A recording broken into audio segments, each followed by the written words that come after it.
जानना सरल है।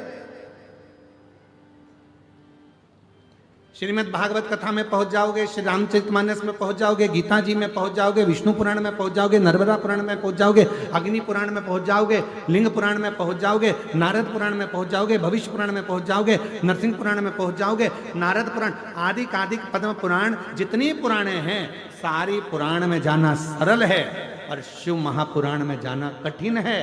क्यों? क्योंकि ये वो पुराण है, शंकर भगवान उसी को कथा में बुलाते हैं जिसको शंकर भगवान को देना होता है, वरना बुलाते ही नहीं।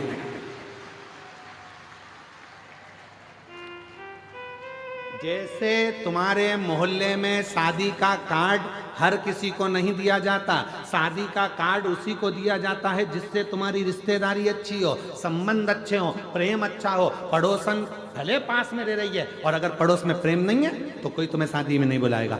भले तुम्हारी सगी बहन है और प्रेम नहीं है, नहीं बुलाएंगे। कई कई भाइयों में प्रेम नहीं रहता, एक दूसरे को नहीं बुलाते।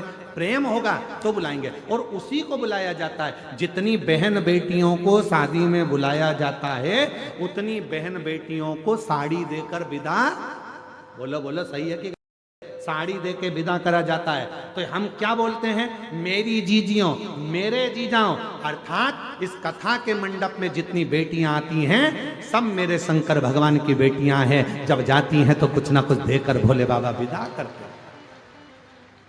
और वो जो देता है वो दुनिया में कोई नहीं देता, जो वो देता है। एक माता जी ने लिखा पत्र में,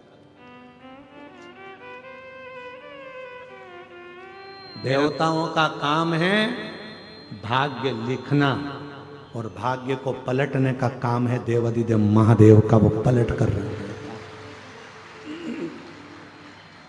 पलट कर रहे हैं। जब वो कृपा करता है तो दुनिया देखती है।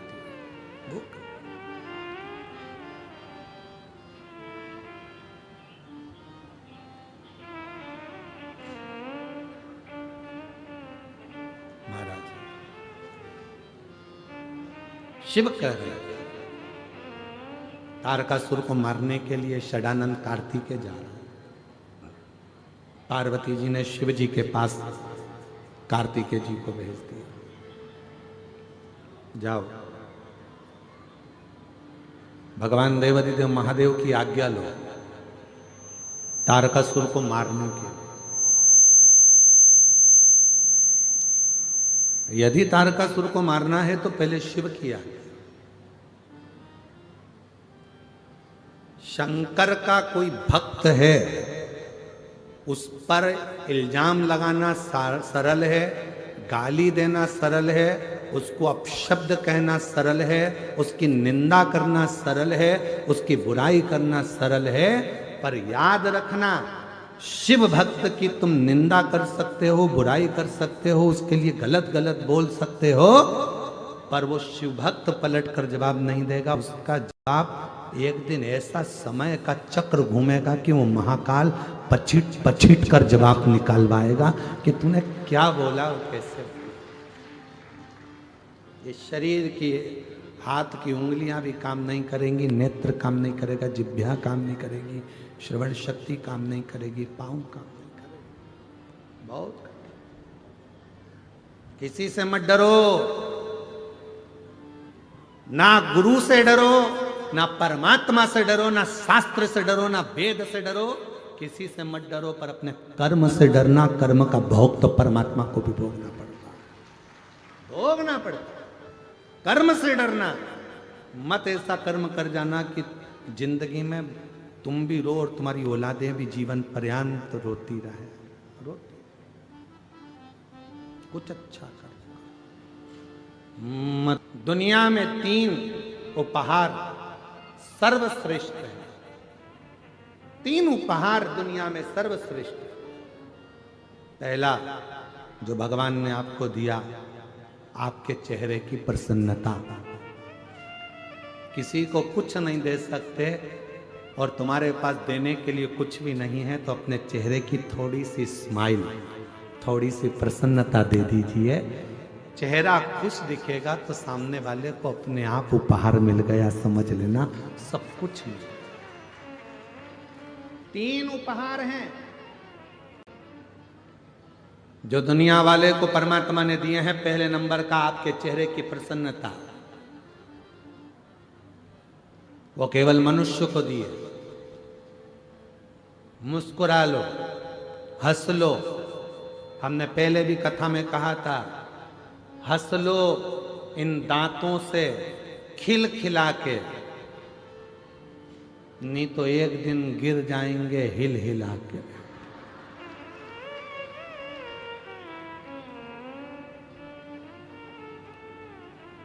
ये सोफा सेट फिर बाद में किसी काम का नहीं रहेगा, फिर नकली सोफा सेट लाके जड़ना पड़ेगा, और वो भी जम के चने वने खा गए तो नीचे आके गिर जाएगा। इसीलिए थोड़ा सावधानी रखिए।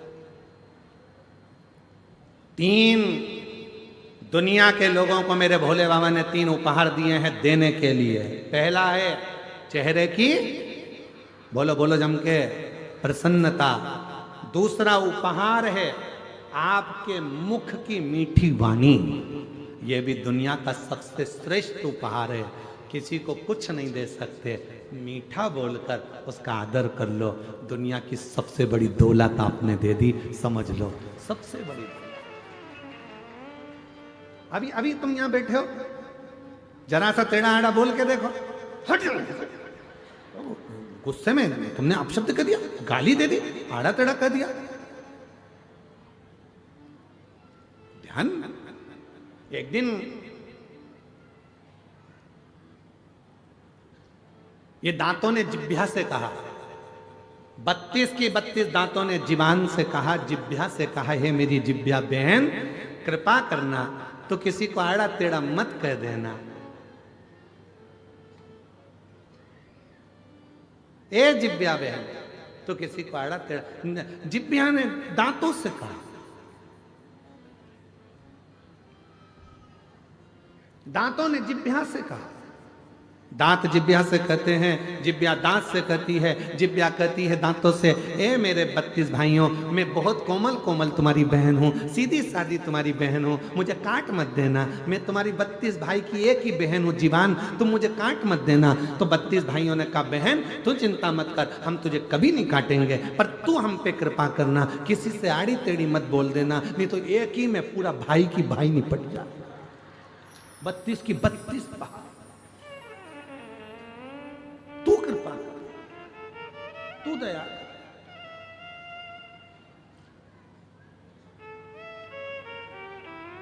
पहला उपहार दिया है मेरे भोलेनाथ ने आपको, मनुष्य को, दुनिया को देने के लिए पहला उपहार दिया। क्या? चेहरे की प्रसन्नता। हंस लो इन दांतों से खिल खिला के, नहीं तो बाद में निकलेंगे हिल हिला के। बहुत बुरी हालत। और दूसरे नंबर पर उपहार दिया है मेरे भोले मामा ने आपको मीठी वाणी। जितना प्रेम से बोल सकते हो, किसी को धन नहीं दे सकते, दौलत नहीं दे सकते, अच्छे से व्यवहार कुछ नहीं दे सकते, तो अपनी मीठी वाणी से बस उसको प्रेम से बोल लो, वो भी उपहार है। और महाराज,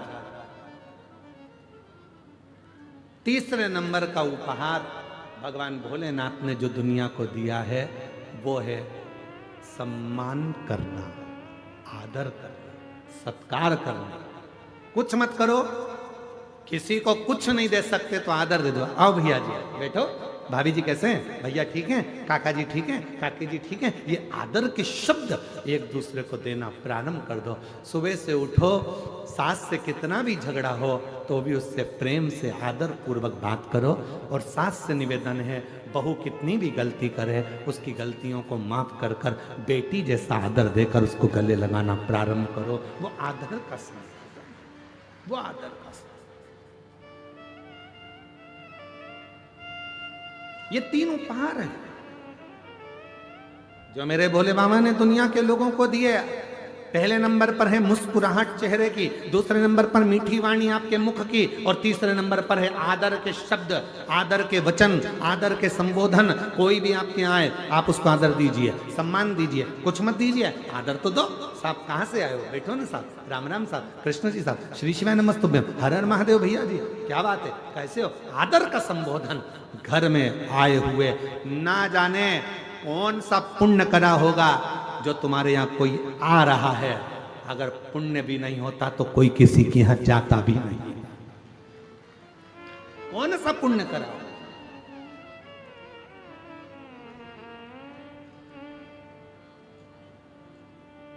कल के वियोग में भरत जी रोए, राम जी के वियोग में, राम जी रोए अपनी मैया और पिता के वियोग में, माँ जानकी जी भी रोई, जनक जी रोए अपनी बेटी की दशा देखकर, केवट निषाद राज रोए, यहाँ तक गिद्धराज जटायु भी रोए, यहाँ तक लंका का राजा रावण अपनी औलाद के लिए रोया, मंदोदरी भी रोई। जितने पात्र थे रामचरितमानस के सब रोते हुए दिखे, केवल एक पात्र था रामचरितमानस का जो थे श्री हनुमान जी महाराज, वो कभी रोते हुए नहीं दिखे। जिनकी आंखों में कभी आंसू नहीं दिखे, जिनने कभी रोया नहीं, उनकी आंख से आंसू बहा नहीं। एक बार लक्ष्मण जी के मन में यह बात आ गई कि मैं रोया, आप रोए, भरत रोए, शत्रुघ्न रोए, माँ जानकी जी रोई, माता कौशल्या कैकेयी सुमित्रा रोई, केवट रोए, दशरथ जी रोए, जनक जी रोए, सुमंत्र जी रोए, जितने भी सभासद थे सब गुरु की आंख में आंसू था, पर ये हनुमान क्यों नहीं रोते हैं? तब राम जी ने कहा यह हनुमान नहीं है, यह शिव का स्वरूप है, और शंकर कैसी भी परिस्थिति हो हर परिस्थिति में मुस्कुराना जानते हैं, वो शिव है। और संसार का सबसे बड़ा गुण तत्व यही है, हर परिस्थिति में आप मुस्कुराइए। दुख आएगा, मनुष्य का शरीर है, ऐसा कौन है व्यक्ति जिसकी जिंदगी में दुख नहीं आया? कौन है? राम जी के जीवन में भी दुख आया तो कृष्ण भगवान के जीवन में भी दुख आया, जितने भगवान के अवतार हुए हर अवतार में दुख आया। ऐसा संसार में कोई नहीं जन्मा जिसकी जिंदगी में दुख नहीं आया। दुख आएगा, पर उस दुख में भी मुस्कुराना सीख लिया तो समझ लो कि शिव की कृपा होना प्रारंभ हो गई। हम मुस्कुराएं, तकलीफ आए कोई दिक्कत, बीमारी आई है ना, आ गई ना, बड़ा रोग आ गया ना, तकलीफ आ गई ना, धीरे से जाएगी। पर अपन क्यों रोए उस बीमारी के चक्कर में? इतना बड़ा बीमारी हो गई, मेरा लीवर खराब हो गया, किडनी बेकार हो गई, थायराइड हो गया, घुटने बेकार हो गए, कहीं ये हो गया, और रोने रोने में जिंदगी निकाल दे। बीमारी आई है, सोचते रहोगे सोचते रहोगे सोचते रहोगे तो बीमार पड़े रहोगे, बीमार पड़े रहोगे।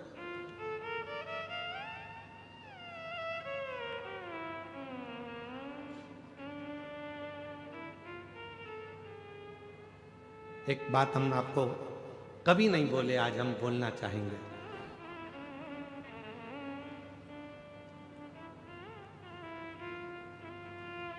दो 2021 की बात, एक लड़की आ गई है, जाएगी। अब तुम बीमारी, मेरे को तो नींद ही नहीं आती, तो नींद कभी नहीं आएगी। और तुमने सोच लिया, शिव महापुराण की कथा में मैंने सुना है, हाथ में 5 बार जल डालना है, शिव जी की 5 लड़कियों का नाम लेना है, जया, विषहरा, शामरीवारी, दौतली, देव। शिव जी की 5 लड़कियों का नाम लेकर पानी पी के सोऊंगी तो नींद आएगी। और जैसे ही मोबाइल रखा, पानी पिया, जो सोई, ऐसी घुर्राटे भरी, ऐसी घुर्राटे भरी, पूछो क्यों? अंदर की फीलिंग अच्छी होगी, अंदर का भाव अच्छा हो। हम अपने आप से बीमार हैं, आधे से ज्यादा व्यक्ति तो अपने आप से बीमार है। जब तक उसके 500 रुपए हॉस्पिटल में नहीं लग जाए तब तक वो ठीक ही नहीं होती है। आधे से ज्यादा अपने आप से बीमार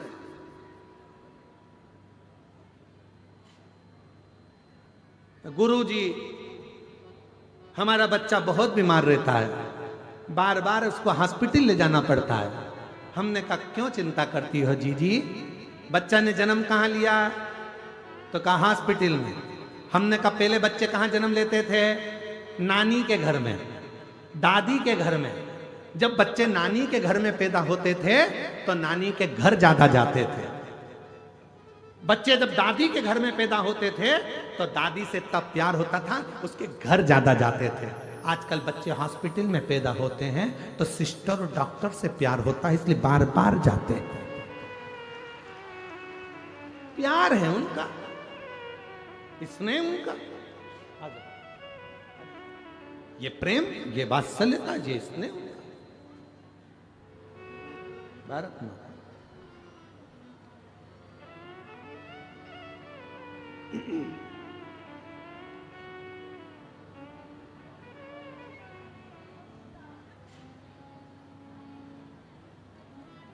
महाराज तारका, सुर को मारने के लिए षडानंद जा रहे हो, पर एक बात का ध्यान रखना, उसके हृदय में शिव बसे, शंकर बसे, और जिसके दिल में शिव बसा हो उसको कष्ट ना दे, उसको तकलीफ ना दे। उसका जवाब स्वयं देवाधिदेव महादेव देते हैं।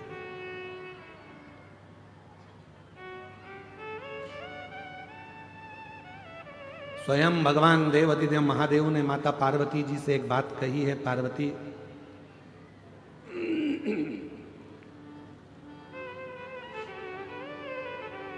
ये जो तुमरुका जी ने शिव महापुराण की कथा को कहा है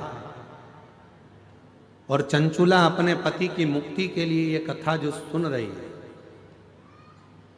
शिव कहते हैं सुनो पार्वती, ये शिव महापुराण की कथा कलिकाल में मानव के जीवन को सार्थक करने वाली। भूल से भी किसी का मन अगर शिव महापुराण में नहीं भी लगे और भूल से भी अगर वो कथा के पंडाल तक पहुंच जाता है या कथा को सुन लेता है कहीं पर भी बैठकर, शिव कहते हैं उस पे मेरी दृष्टि पड़ जाती है और उसका उद्धार मैं कर देता हूं। जैसे सोना, सोने में अगर कीचड़ लग गया, सोने में धूल लग गई, तो सोने की कीमत कम होगी क्या? जम के बोलो जरा। नहीं। सोने में कीचड़ लग गया तो कीमत कम होगी क्या?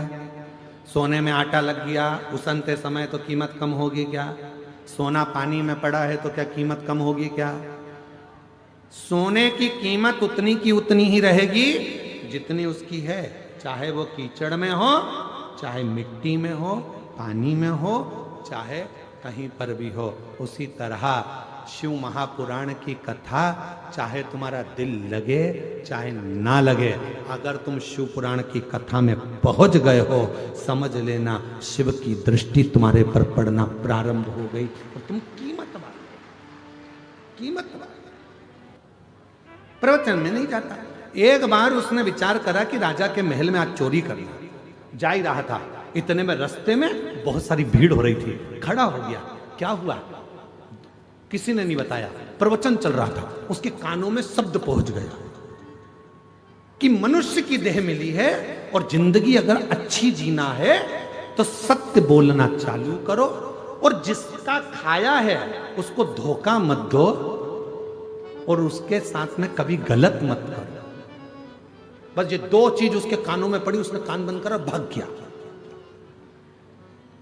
भगते भगते सीधे पहुंच गए राजा के महल में, चोरी करने के लिए जा रहा था। उसने मन में सोचा पिताजी के अनुसार तो मैं अच्छा चोट्टा बन गया, पर महाराज प्रवचन दे रहा था इतना बड़ा, एक बार उसकी भी सुन के देखते हैं जरा। और जैसे ही दरवाजे पर पहुंचा, आज कहा महाराज की वचन याद करके जाता हूं, देखता हूं कैसे होता है।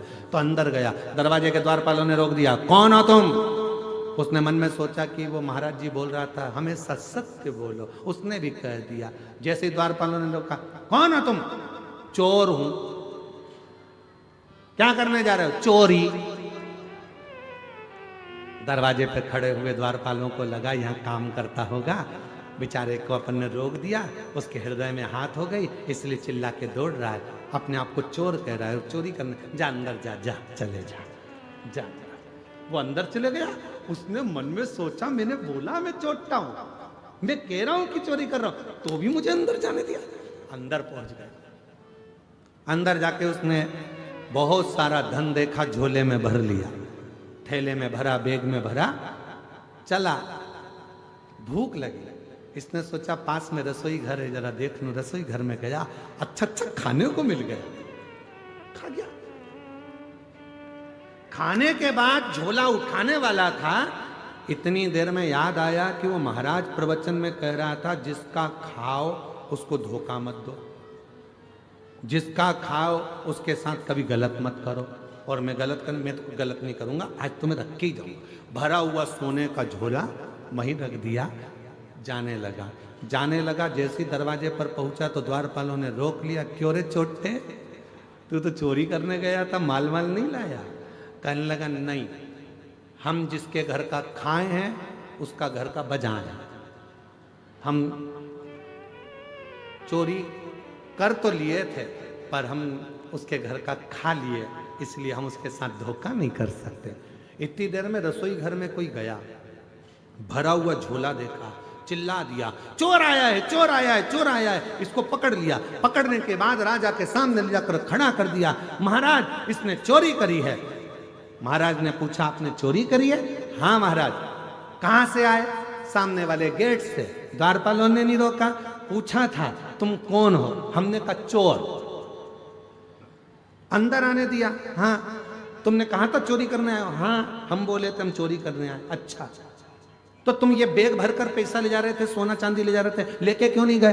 क्योंकि हमने गुरुजी के मुख से सुना था कि सच बोलना, तो हमने दरवाजे पर सच बोला। और गुरुजी के मुख से सुना था जिसका खाओ उसको धोखा मत दो और उसका बुरा मत करो। हमने माल तो भर लिया था ले जाने के लिए, पर हमको भूख लग रही थी, तुम्हारे घर का हम खा गए, इसलिए हम तुम्हारा सामान लेकर नहीं गए। राजा को बड़ा आनंद आया। राजा ने मन में सोचा, ऐसा व्यक्ति सच बोलने वाला दुनिया में नहीं मिलेगा।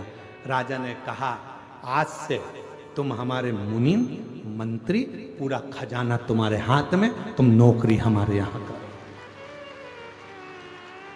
ये नौकरी तुम हमारे यहां करो। राजा ने उसको नौकरी पर रख लिया। 15 दिन तक वो आया नहीं घर पर। पिताजी को चिंता लग गई, मेरा चोटा बेटा कहां चले गया।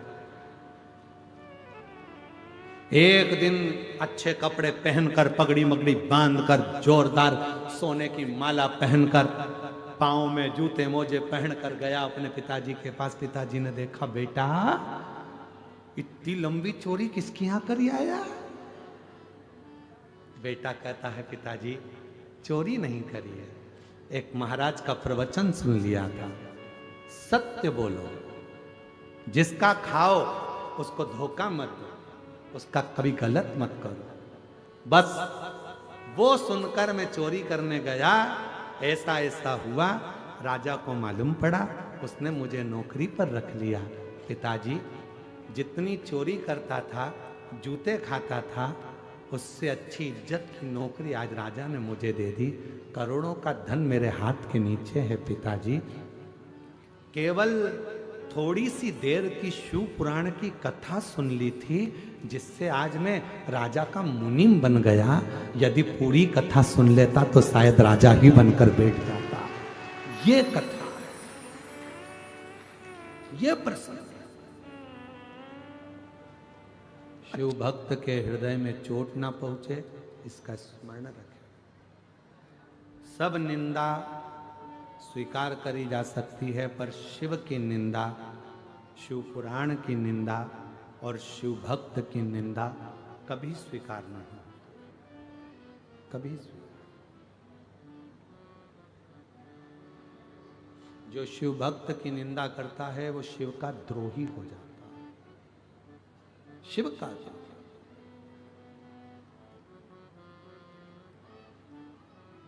तारकासुर के प्राणों को भगवान सदानंद कार्तिकेय जी ने हर लिया, और जो तारकासुर के प्राण छूटे तो उसके चेहरे पर रुदन नहीं था, आंखों में आंसू नहीं था, तारकासुर मुस्कुरा रहा था। कारण, तारकासुर के मुस्कुराने का कारण केवल इतना था कि मैंने जो मांगा था कि अगर मरते समय शिव मेरे सामने ना हो तो कम से कम शिव पुत्र मेरे सामने, और वो आज सिद्ध हो।